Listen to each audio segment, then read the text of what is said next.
Baik Is, ada soalan seterusnya. Apakah sistem yang digunakan oleh Padu ini tuan-tuan? Dia menggunakan multi-layer security system dengan SSL yang diberi. Kalau siapa dalam sistem IT dia tahu multi-layer. Sebab itu tuan-tuan tak boleh tengok semua. Kalau tuan-tuan buka Padu tu, tuan-tuan nampak sebahagian kecil je data tuan-tuan. Sebenarnya dekat bawah tu banyak lagi data-data dia yang Padu tak declare, tak expose. Sebab dia ada multi-layer. Nah, berapa kos Padu ni Is? Kos Padu ni murah sebab dia bukan bagi pada third party. Development itu dibuat di dalam kerangka kerajaan itu sendiri. Mungkin dia bayar server, mungkin dia bayar SSL, mungkin dia bayar dia punya security system, mungkin dia bayar a few things lah dia nak beli. The rest internally developed. Okay, internally developed. So apa lagi soalan? Right. Ada orang kata, orang Sarawak yang ada dekat sini santai je, biar orang Semenanjung dengan urusan dia orang. Kenapa biar orang Semenanjung dengan urusan dia orang? Kalau orang Semenanjung maju, kau tak nak orang Sarawak maju sekali. Kalau orang Semenanjung dapat bantuan, kau tak nak orang Sarawak dapat bantuan sekali. Habis kalau Sarawak tak dapat bantuan, nanti siapa nak bagi bantuan? YBGPS. Kan? Okey, saya buka soalan. Kalau ada tuan-tuan ada soalan dekat komen, saya akan try jawab mana yang boleh lah.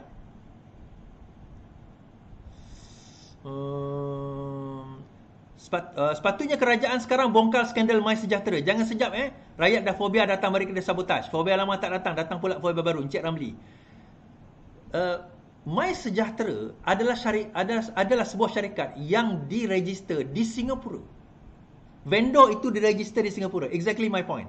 So nak fobia apa? Kalau Encik Ramli boleh buktikan bahawa Padu ini didaftar atau diberikan oleh syarikat syarikat luar, dan Encik Ramli boleh kemukakan, buat laporan polis bahawa syarikat ini ataupun Padu ini didevelopkan oleh orang ketiga. Kalau tak, then apa sebenarnya yang Encik Ramli nak nak takutkan?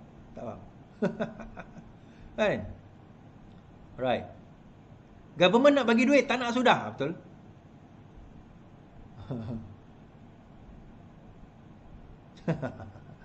Okey. Sam. Betul. Okey, nasib baik. Sam, betul ke subsidi minyak akan ditarik balik? Okey, ni soalan yang beberapa hari ni viral juga. Okey, asal perkataan subsidi minyak ditarik balik ni, dia kata ada satu portal. Saya pergi kat portal tu. Saya klik portal tu, saya tengok dia pergi kepada satu website berita harian. Di dalam portal berita harian itu mengatakan kerajaan akan jimat 29 bilion kalau subsidi minyak RON 95 dimansuhkan. Itu artikel itu. Isu dia bila saya baca komen, semua majority komen itu hanya baca heading, dia tak baca tak baca headline. Sorry, tak baca isi.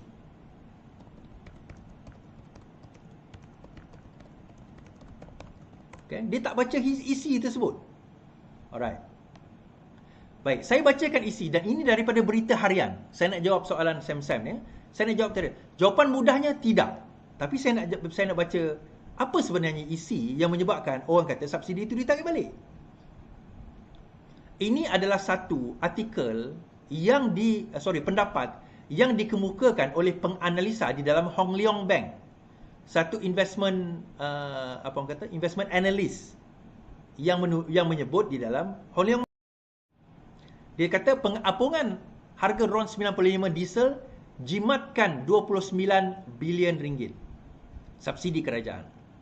Pengapungan mengikut harga pasaran RON 95 dan diesel boleh menjimatkan subsidi bahan minyak sebanyak 29 bilion ringgit. Boleh Hong Leong Investment Bank HLIB berkata. So yang cakap ni siapa? Yang cakap ni Rafizi ke Anwar ke Hong Leong? Yang cakap ni Hong Leong. Ia bermakna harga dijangka meningkat sebanyak 64% bagi RON 95 dan 61% bagi diesel. Setakat Mac 2024, RON 95 berada pada RM2.05 dan diesel RM2.15. Firma penyelidikan itu berkata, dengan ketiadaan GST, pembaharuan subsidi kini lebih penting jika sasaran defisit fiskal kekal separuh ke-12 ingin dicapai. Maksudnya, kalau nak capai fiskal defisit itu, salah satu cara menurut Hong Leong Investment Bank ni adalah dengan hapuskan cukai. Siapa yang cakap? Anwar ke? Rafizi ke? Tak. Hong Leong Investment Bank cakap. Kami membayangkan ini membabitkan bahan api diapungkan ke harga pasaran dan pada masa yang sama memberi bantuan tunai kepada mereka di dalam padu. Langkah pengampungan itu akan dapat membantu defisit fiskal tetapi memberi tekanan ke atas inflasi. Anggaran, isi perkataan anggaran HLB menunjukkan secara hipotesis boleh mengurangkan defisit fiskal daripada negatif 4.3 kepada negatif 2.8%.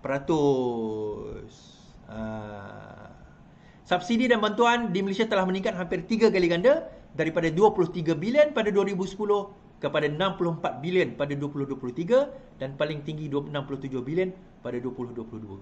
So soalan saya, siapa yang cakap benda ni? Yang cakap Hong Leong Bank Investment. Okey, kenapa dia cakap? Sekejap lagi saya cerita kenapa dia cakap.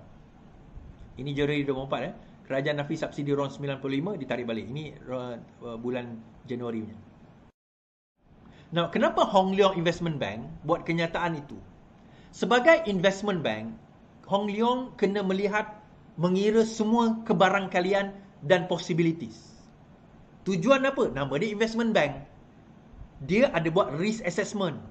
Jadi bila wartawan tanya, apa kemungkinan? So kalau dia hapuskan semua subsidi, maka ini yang akan berlaku. Hipotesisnya ini, anggarannya ini, anggapannya ini.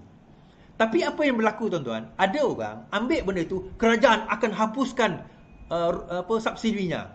Allah.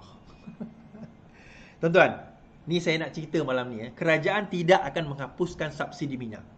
Sebaliknya, kerajaan akan menyasarkan subsidi minyak. Alamak, aku tak dapat ke subsidi minyak nanti. Tengoklah padu tu macam mana. Padu ke tidak korang? Itu satu. Dan kedua, berkemungkinan kita tak ada lagi M40, T20, B40. Tak ada lah. Kategori itu mungkin tak ada. Sekarang ini, Rafizi sebut tadi B80, T20. B80, T20. Itu kemungkinan. B80, T20. Di dalam B80 itu sendiri nanti, lebih 80, B80. Ada pecahan-pecahan dia. Bermakna yang tak layak dapat minyak nanti, subsidi minyak adalah T20. Kalau tuan-tuan rasa orang Sarawak kata merinsak atau tersepit sebab nak bayar harga minyak tu naik RM3 seliter, maka tuan-tuan bukan golongan T20. Kalau tuan-tuan rasa tuan-tuan T20 tapi masih rasa tersedak nak bayar tu, maksudnya tuan-tuan bukan T20. Tuan-tuan beranggapan je tuan-tuan T20. Sebenarnya tuan-tuan bukan T20. Golongan T20 ni tuan-tuan, bil elektrik harga 2-3 ribu, dia tak ada masalah nak bayar. Dia nak bayar kereta dah 5-6 ribu servis, 5-6 ribu sebulan, dia tak ada masalah. Kalau tuan-tuan bayar harga kereta 5-600 pun tuan-tuan rasa sesak, tuan-tuan bukan T20. Okay? Dan pengklasifikasian T20 dan juga B80 lepas ini akan berbeza. Saya bagi contoh macam ni. Seorang ketua isi rumah yang tinggal di Kuala Lumpur bergaji 8,000 kalau sebelum ini, dengan seorang ketua isi rumah yang tinggal di Kuching gaji 6,000, tak sama. Seorang isi rumah, ketua isi rumah yang tinggal di Kuala Lumpur gaji 10,000, anak 5 orang, semua masih bersekolah, tak sama dengan seorang yang bergaji 5,000 tetapi tinggal di Bandar Kuching, tak ada anak. So bagaimana kerajaan nak menilai ni Is? Itulah kena pentingnya kita ada penyelarasan data-data ini untuk menentukan bagaimana pengiraan ini dan bagaimana penentuan sasaran subsidi itu sampai kepada rakyat.